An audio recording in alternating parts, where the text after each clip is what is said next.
Vladimir Putin was born in Leningrad, now St. Petersburg, on October 7, 1952. His family lived in a cramped communal apartment, sharing basic amenities, a tough, post-war existence. The city still bore the scars of World War II. His parents had survived the brutal siege of Leningrad. Putin was their only surviving child, after losing two sons. He grew up small and scrappy, learning to fight on the streets and never show weakness. The courtyard became his first school of survival. School offered little refuge. He was a poor student, often in trouble. For a while it seemed he was destined for a hard, unremarkable life. Everything changed when he discovered martial arts, sambo and judo. These sports gave him discipline, focus, and a way to channel his aggression. He learned to use his opponent's strength against them, a lesson he'd carry into adulthood. He started taking his studies seriously, seeing a path forward. Inspired by Soviet spy films, he dreamed of becoming a KGB agent. The hardships of his childhood forged his resilience. Putin's early years were defined by struggle, but also by a relentless drive to rise above his circumstances. The boy from Leningrad was determined to make his mark. The city that shaped him would never leave him, and so began the journey of Vladimir Putin. Putin's childhood dream was to join the KGB. As a teenager he inquired about joining and was advised to get a law degree. He enrolled at Leningrad State University, and after graduating in 1975, the KGB recruited him. He was trained in espionage, foreign languages, and manipulation.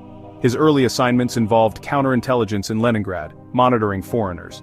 In the mid-1980s, he was posted to Dresden, East Germany, witnessing the Soviet Empire's decline firsthand.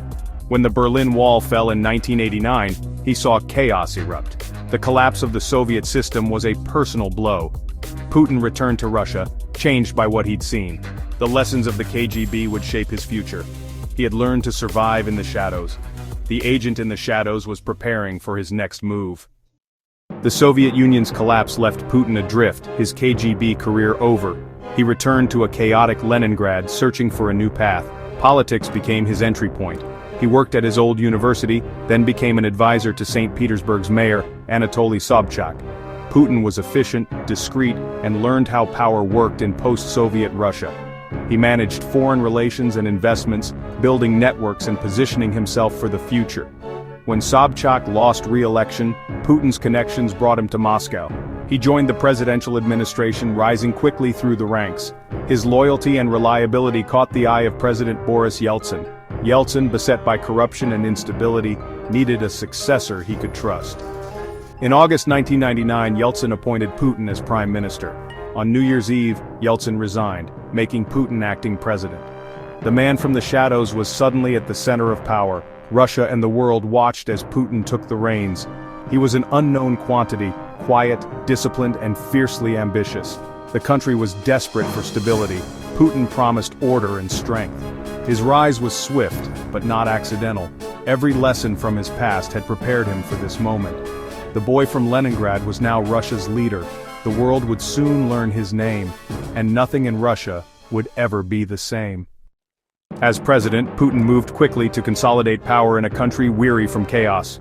He launched a war in Chechnya, presenting himself as a strong leader fighting terrorism. His popularity soared. He won the 2000 election with a clear majority. Putin built a vertical of power, bringing regional governors and the media under his control. Oligarchs were given a choice: stay out of politics or lose everything. Some were jailed, others fled. The state's power was re-established. Putin was the state. The economy grew, fueled by high oil prices. Living standards improved, pensions were paid, and stability returned. In exchange for political freedoms, Russians received security and national pride. Putin projected strength abroad, opposing NATO expansion and challenging the West. He reshaped Russia in his own image, centralized, controlled, and unyielding. Dissent was silenced, real opposition vanished. To supporters, he restored Russia's dignity. To critics, he became an autocrat. His actions, from Crimea to Ukraine, redrew Europe's map and reignited East-West tensions. Putin's legacy is profound and divisive. He remains the master of the Kremlin, his influence shaping Russia and the world. The story of Vladimir Putin is far from over.